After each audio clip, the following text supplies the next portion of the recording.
Chairman Watkins, Chairman Kilgore, and committee members, it's a pleasure to present to you the report and some of the major findings on the 111D that we completed. My name is Michael Karmis. I'm a professor at Virginia Tech, and for the last 15 years, the director of the Virginia Center for Coal and Energy Research. Dr. Kramer directs a number of environmental programs at the center. He has had over 28 years of experience with the federal government, including environmental regulatory agencies, and also experience with implementation of the Clean Air Act. My slides are up there. I will go fairly fast because I have the added advantage of the previous discussion, but I will focus, if that's okay with you, on a couple of slides, which actually directly go back to some of your questions. With regards to us, the Virginia Center for Coal and Energy Research is a Commonwealth Center established in 1977 as an interdisciplinary study, research, and information entity. We have certain missions by that legislature, and we have completed a number of studies, including studies focusing on energy and environment, energy efficiency, and so on. We also have been identified as an entity to help DMME on the development of the Virginia Energy Plan. This is also has been included in our mission. And on the latest legislation, which is the 2014, and with the need to provide a study on the impacts of the EPA regulations, we were asked to develop a study focused on that particular item, which is also included on Appendix A1 on the Virginia Energy Plan. And basically, this particular legislation said that a study needs to be made that talks about cost and benefits for energy producers and electric utility customers, the effect on energy markets and reliability, and the commercial availability of technology required to comply with these regulations. So this is what is the basis of our study. I'm going to skip that slide because basically this includes the 4 building blocks that you heard quite a lot about it already. Now remember that you have the option to manipulate within those 4 blocks in order to develop your emissions, okay? So what are the emissions in the state of Virginia and the emission rates? And I will get back to some of the questions here that was in the previous discussion. We have certain goals. By the year 2020, we have to stay within 991 pounds per megawatt hour generated. So our goal basically is a rate goal, pounds of CO2 per megawatt hour generated, okay? We also have the second goal, the second benchmark, that by the year 2030 we need to be at about 810 pounds per megawatt hour. Basically, just as a comment, most of the existing gas-fired units do not make that particular goal anyway.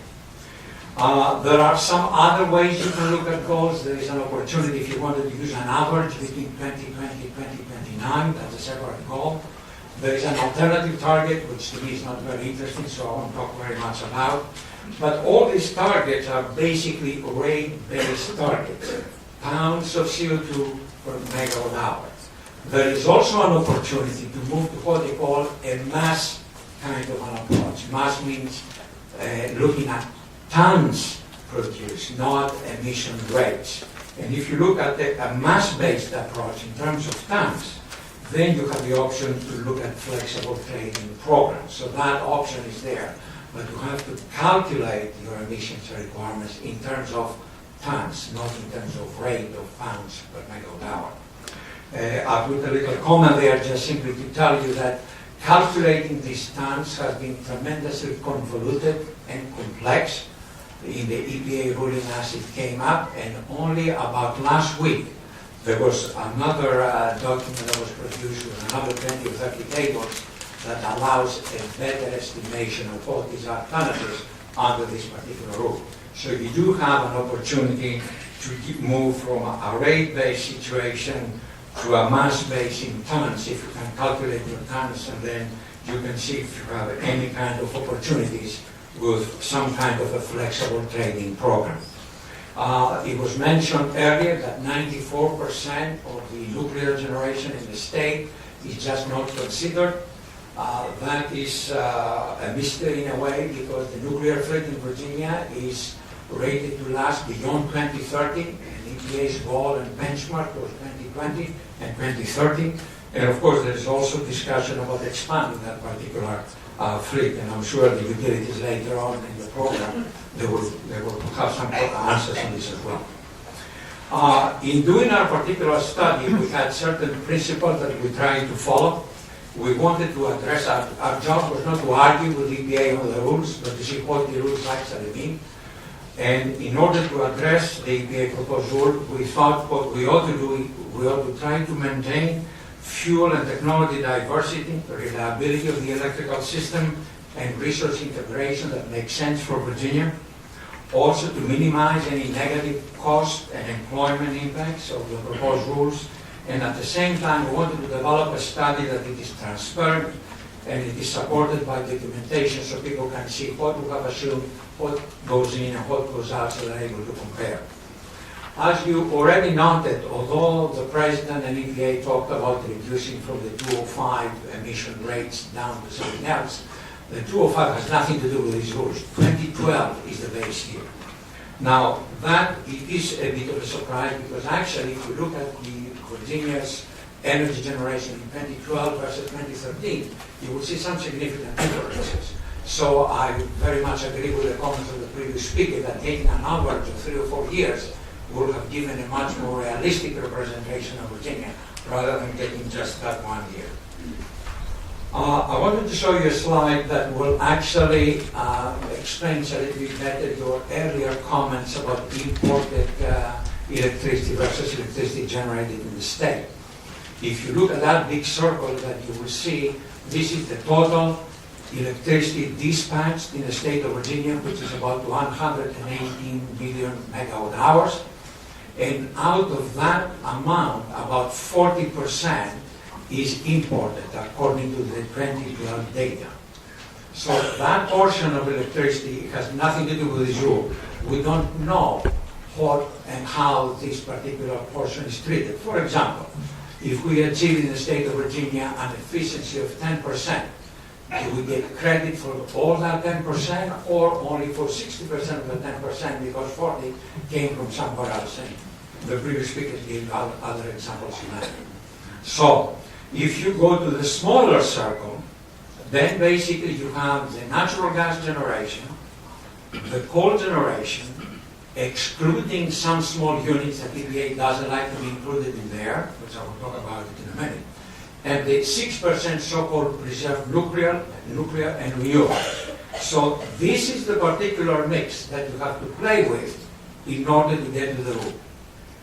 That's all you have. You cannot use the rest of the nuclear. You cannot use other kind of sources. This is what you have. About 40 gigawatts of electricity has to manipulate it in order to get you from the 1,400 pounds per megawatt hour down to the levels that EPA would like you to do. EPA also has some additional rules which are of importance. In looking at new facilities, their definition is you can only look at those who have started construction prior to January 8, 2014. So if somebody announced today a new facility, that would not count on the system. Could you say that again? They assume their definition of new construction for providing electricity is something that actually has already begun to operate or had been under construction in January 8 of 2014. So no new announced generation, unless it was under that rule, construction started by January of last year, can be counted as new.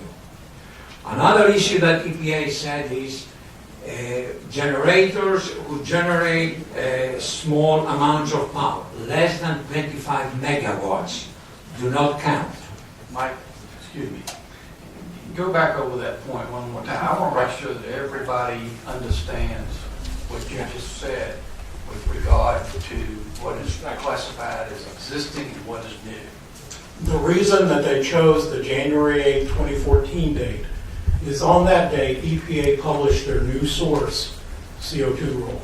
So anything that was not yet started when they published the proposed rule related to new sources would be considered a new source, and under those 111B rules, B as in boy, anything that had begun construction prior to the publication of that proposed rule would be covered under 111D as a dog.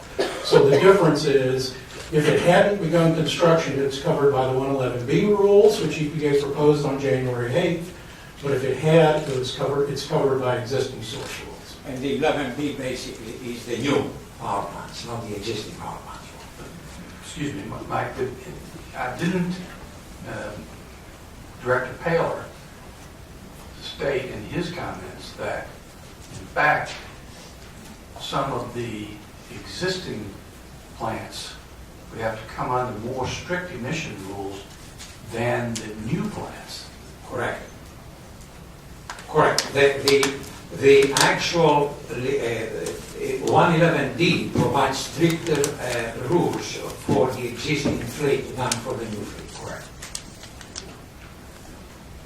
The other point to mention is something that the way we have applied it, that small generating units, 25 megawatt or less, do not count. We assume then that all fossil units at that small level will be thrown out. But if you look at the rule, it's not really talk about just fossil. They talk about small generation units and the way they generate electricity. So it appears to us that some of the biomass small generating units may be also included in this 25 or less megawatt category. This is not very clear. There is some other assumptions there that in terms of generation rates and so on that I will skip. And I will come to the next slide, which I will also treat it very quickly because you've already seen that diagram from the previous speaker and the fact that all the previous improvements on our generation fleet are not going to be counted because the way EPA provided in 2012. I would like to say also that the second pillar that EPA is using, the 70% capacity factor for the gas units, it may be a very difficult factor to meet. And also the renewable goals may grossly overestimate it. So for us, in trying to do our studies, we assume that the heat rate improvements, they're not going to be 6% as EPA had recommended, but it will be at most 3%, and in some cases even less, because as some fossil units, they get less and less capacity, their efficiency drops. You know, you don't have much efficiency to idle the engine. Based on what you just said earlier, let's say Dominion by 2030 had expanded nuclear power plants, okay, and they concluded that, you know, for whatever reason, that we'll just run straight, we have the capacity, and we'll run straight on nuclear power. And emissions have not gone down to 1,000, but they've in fact gone down to almost 0. You're saying that wouldn't count, though? Well, I would say this EPA says that. No, that's right. I'm well aware of that. I mean, so what's the penalty if there are no emissions, no carbon dioxide emissions? I'm sure they will find one. But the issue here is to be serious. It really doesn't make any sense. And in essence, our nuclear fleet, it is slated to go all the way to the 2050. There may be other nuclear facilities in the country, I think in the Northeast, that they may not last till 2030 or 2040. So it makes sense that some of them won't count, but not ours. On top, I think you can ask Mr. Ruby's question that North Anna 3 is always an option for Virginia. If Virginia had utilized its full capacity of nuclear generation, we will more or less meet the rule right now. And then we have flexibility to change our mix as we wish without having the pressure of a particular limit stated by EPA or anybody else. So going back then to this, we are not assuming 6%. We think that doesn't make any sense. We're buying the 70% capacity factor with some reluctance. We have tried to maximize our renewable capacity. We believe Virginia is pretty limited in solar and onshore wind, but it is much better endowed in offshore wind. And as some of you know, there are plans to develop this resource, but unfortunately, there's not going to be any kind of commercial deployment